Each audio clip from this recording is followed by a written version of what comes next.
We're just walking to the next location right now. We're just talking about Fuji because Carlos Ali just recently got the XT2, and I asked him why did you go for Fuji?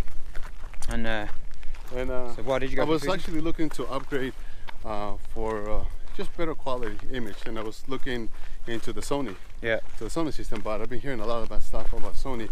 Customer support is bad, and the parts are cheap, and just a range of stuff. I'm not gonna use specifically one, but I've heard really bad stuff. Just the pro support is not there, and as I'm looking through the videos on YouTube, I've been kind of just going through a lot of people giving it good praise on Fuji, and then I came across the angry photographer, Ken, and he just tells it like it is, straight on, no bullshitting.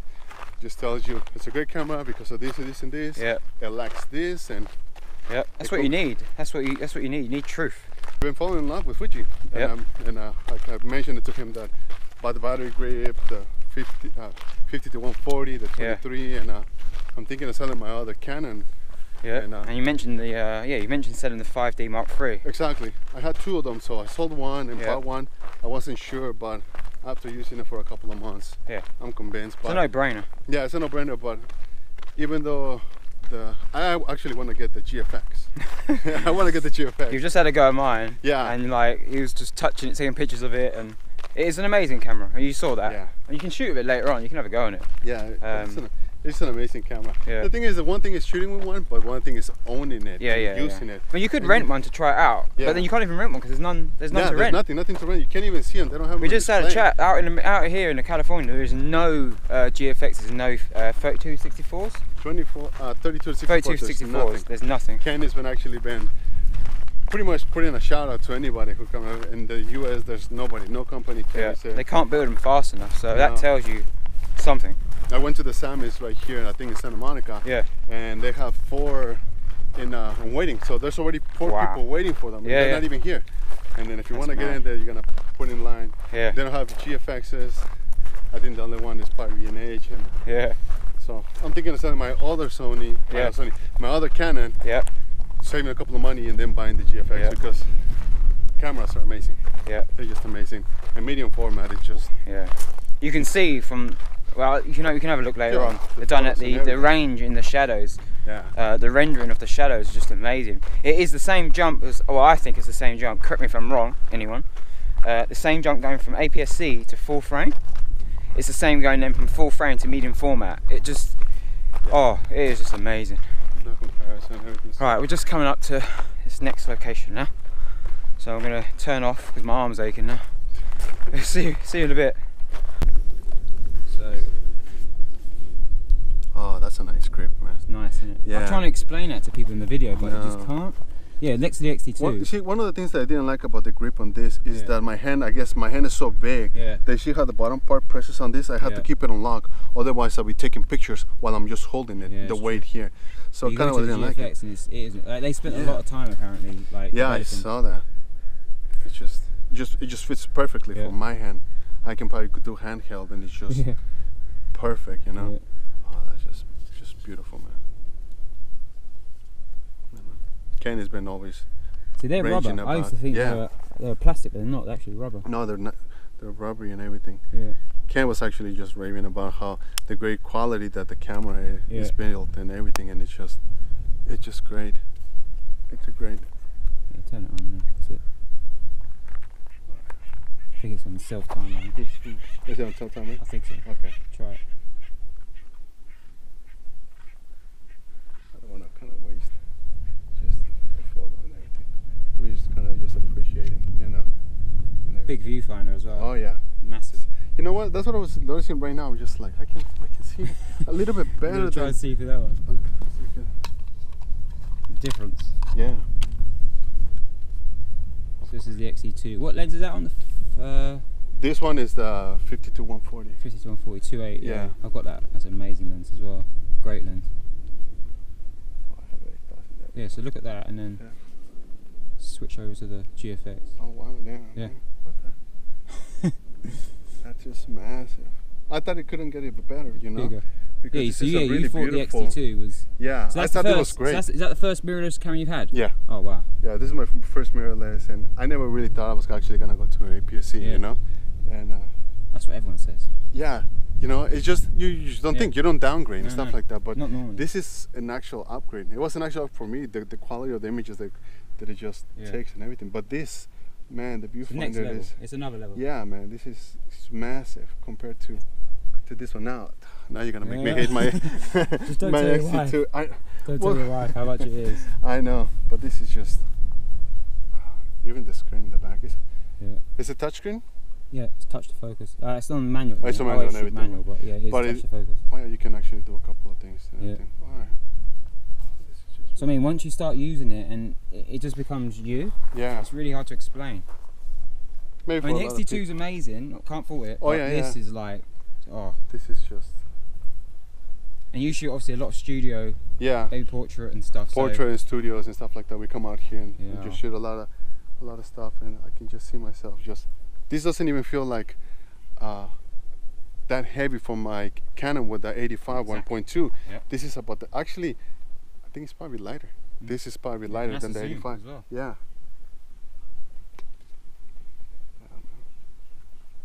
This is my next purchase for sure. I think I'm not gonna. I think Fuji got another one. Yeah. I don't think I'm gonna buy that. I'm going around the world. She's converting people, man. I'm going around the world converting people. This is what a real camera, feels like and everything. Because I held the Hasselblad. Yeah. You know, the Hasselblad is just. Yeah. Well, you know my issue with that thing.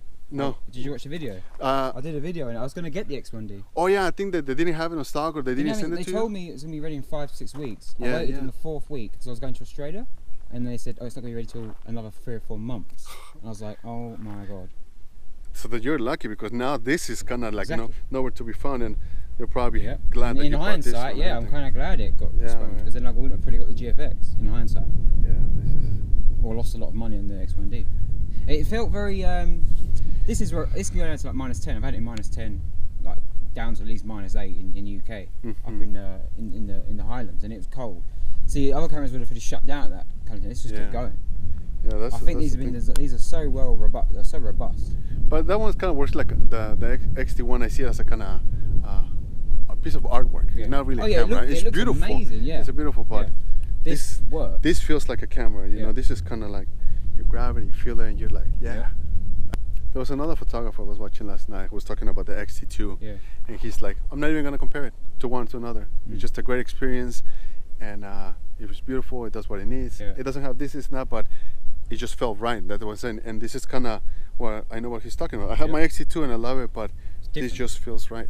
You know, that's so hard. It's not to be going around like this. I know, Ken. I know. It is designed to take your time. Yeah. Which is what medium format used to be like. Slow down, take your time. Film used to be slow. Yeah. So definitely gonna be, if I get it, I'm gonna be using it for portrait with a tripod. More setup. Take your slow time. down, take your time and everything. You know. But, right, guys. So we just got to the next location. We've still got a bit of time yet before the sun drops down. Obviously, as you travel around the world, it's good to travel around the world to different locations to test your skill. All we're doing is testing our knowledge and skill. I'm learning off of Carlos. Carlos is learning off of me. That's all we're trying to do in these videos is just pass knowledge. There's a big secrecy around photographers for some reason. I don't know why. So what we're going to do, as you can see out there, you probably can't see it on the camera, but there's a blue color cast on the mountains. So you've got green foreground. Because the sky is so blue, there's no clouds out. And Carlos was saying there's never any, or barely ever any clouds out. So for me, I've never seen a scene like this with no clouds. Back at home in UK, we get clouds every day. Rarely get a scene like this. So you can see there's a blue shade being casted on the back of the mountain. So what you need to do is get your colour checker passport if you haven't got one, or if you're about to get one. I'll try and find it. There she is. Cool. Yeah, so colour checker passport. I explained this in one of the previous videos why I've got it. You need one to set up your 758 or Sekonic, any light meter. So on here, I don't know if you guys can even see, I've got different different stages of white balances here. But from this, if you did a custom colour profile in Lightroom, all your colours would pop into place and that cast would go. So blue would be a blue, green would be green.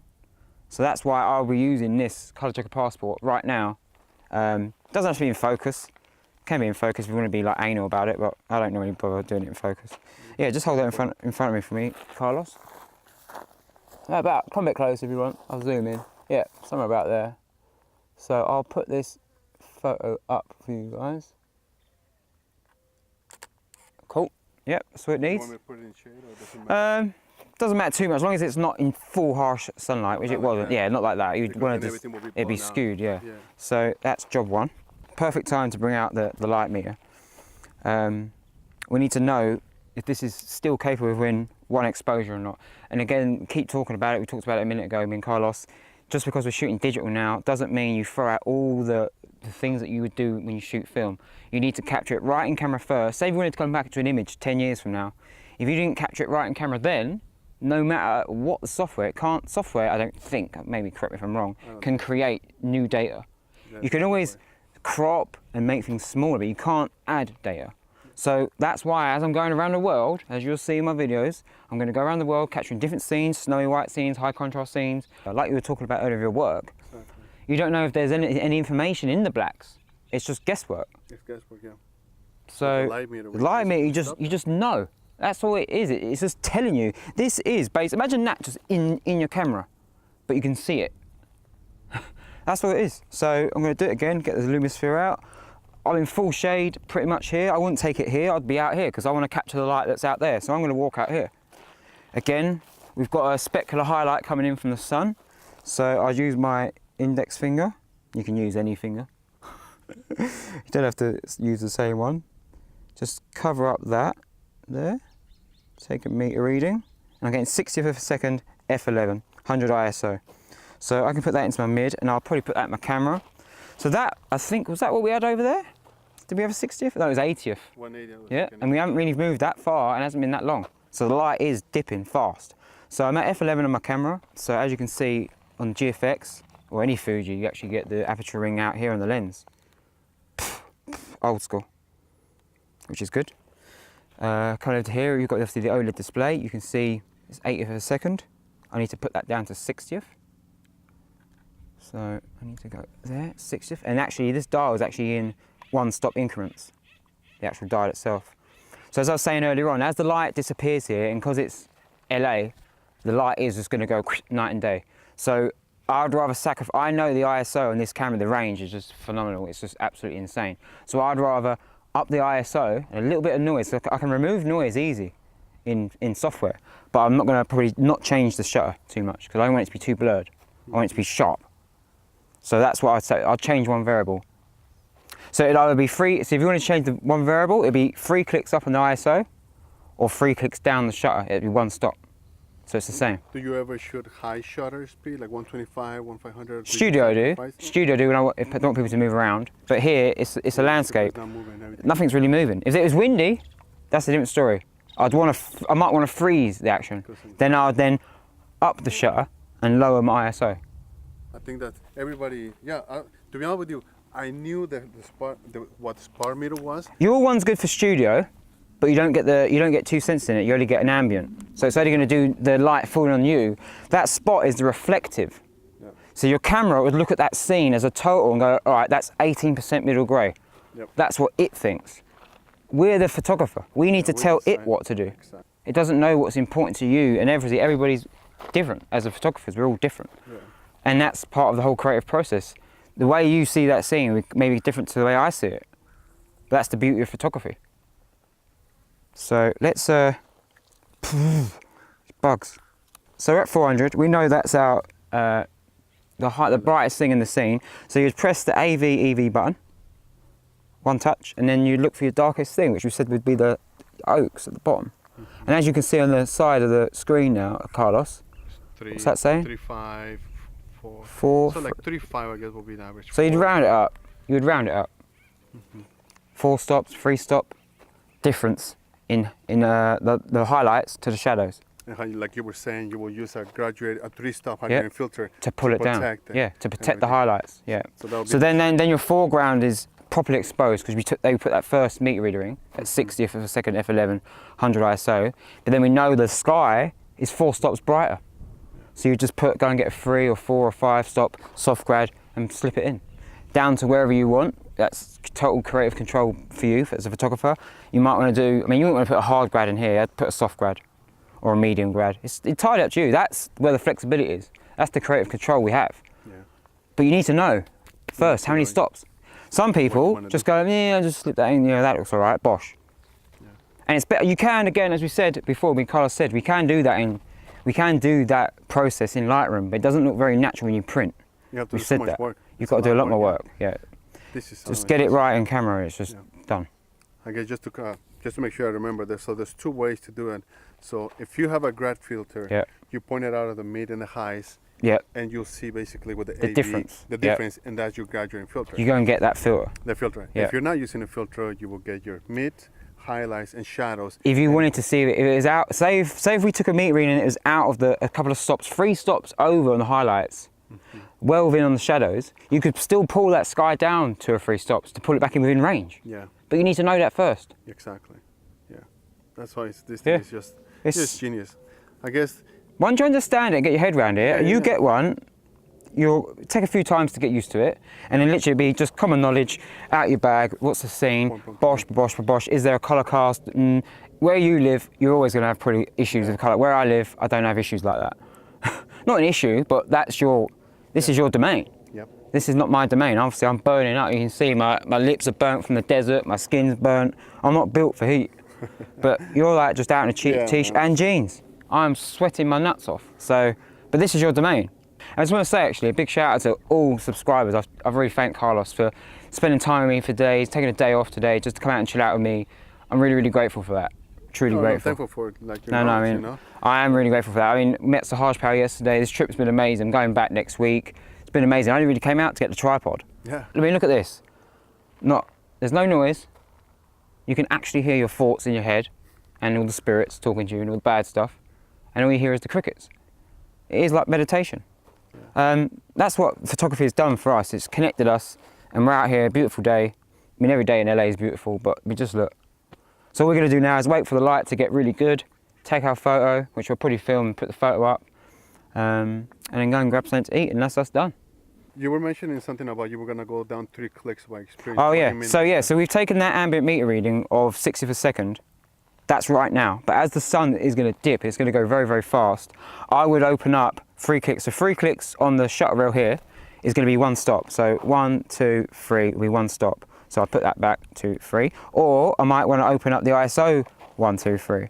So these are set to, so I'd go 1, 2, 3 to 200. That'd be 1 stop. So we 1 stop. So I'd change one of the variables. If I change that 1 stop, I'll then go down 1, 2, 3. Okay. I'm always changing one, then I get the same exposure. Right. So it'll be 1, 2, 3 back up, but then I've got to then go back down to 100.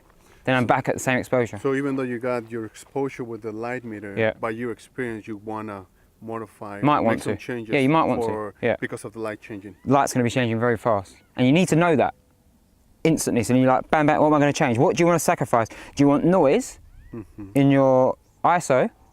Or do you want to, obviously we're shooting a tripod, so it's not too bad with a timer, but you're obviously be shooting handheld.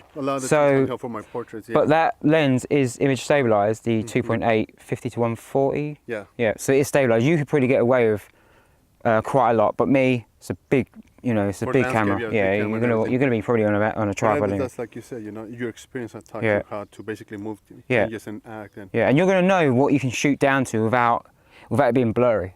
So you've got to sacrifice one. Do you want it blurry but no noise, or do you want it some noise, which computers now, software can get rid of quite quick, but sharp? But I heard that the noise on this thing is just beautiful. It's just crazy. It's natural, right? It looks crazy. It's not the same and for you, if you're doing your studio work, oh my God, the range, the rendering of the shadows, of the shadows of the skin. That's why I want. It is just going to be insane. That's why I want the GFX. If I was still here, I'd let you borrow it for a day in the studio. No. I would. It's a beautiful camera and everything, but it's kind of like, I appreciate it, but this is just beautiful. I know I love my XT2, and I know I'm gonna love this. XT2 is fantastic. I shoot it in the studio, as I said in another video, but it's 2 steps up now. Because the jump from that to full frame, you can see it, but the jump from full frame to medium format is it's the same difference again. I just want that just high quality images that I can do, like the gradation and everything. It's just I've seen so much for the medium format, and I think it has come down to price. It's just crazy. It's crazy how the price. They've done that for the amount of price. It's a lot of money, but it isn't. It's not. Yeah. Because Man, I was looking at the used Hasselblads, and wow. The used ones were what, like 8,000, maybe 10,000. Yeah. And it's only 30 megapixel. But don't forget about the 30 megapixel. But even a used one already costs you 10 grand. Yeah. All right, cool. So we're just gonna hang around here, wait for the light to get a bit better, and then shoot, and pack up, and then head off. It's gonna get dark very quick, so we've got to get off this hill and walk back. So let me take it back to what we was on. So right now, so as I mentioned before, we're shooting 4.3 at the minute anyway. Got that new pano head from Really Right stuff. So, but what you can do on the GFX, the sensor's so big and the quality is insane, you can get a pano type shot already, and it still gives you, would you say 25 megapixels? Yeah. So you see here, still give me a 25, it's an 8,256 by 3,048 size image. It's 25 million pixels. So if I click that and then go back into my image, can you see that? I don't know if you can see it. Let me try. So if I zoom in, you're gonna get that kind of a crop. I can zoom out, keep pulling out, and look how wide that is. Wow. So okay, so just for the video then, guys, we'll take that image just so you can see how big it is.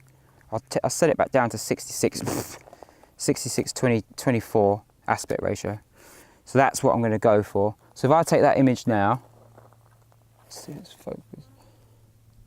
That's pretty there. That's nice. So I'm going to take this image now, put my timer on. It's level. I've done all the work. I'm going to put this image up.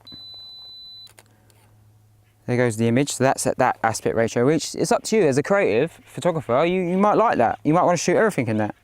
But for me, at the minute, this current situation scene, I'm going to go back to 4.3. And obviously, I would normally have my slider and the new pano head I got, and I'll probably just take 3 or 4 images and just stitch them together. That tint's starting to die down now. That's going to look absolutely amazing soon. And then shadows are going to start to extend right out. It's going to look really good. And this will pretty gold. Like you said, this is going to go all golden and yellow. It's so peaceful here. There's so much to shoot here. Everywhere you look, really. Even that stuff there's all backlit. That looks amazing. Wow. It's a shame I haven't got more time, really, but you could spend a lot of time here. So we was just talking about like slowing down and whatnot. But as we were saying, when I was up in Lake District, or even anywhere you go, the more and more you get out, just in general, so the more and more you come out, you'll get quicker. Get your gear out, light meter, do the exposure, chill out, and then it's like you're in autopilot mode. That's when you know you're getting progressing. It's a skill. You still got to work at it. All these people that are talented in whatever they're talented in, even drawing, artists, musicians, the work that you do in the studio, portraits and baby photography and stuff, editing, any skill that needs time to develop. You don't just wake up and you're like, I'm great. And I accept that not every image is going to be great.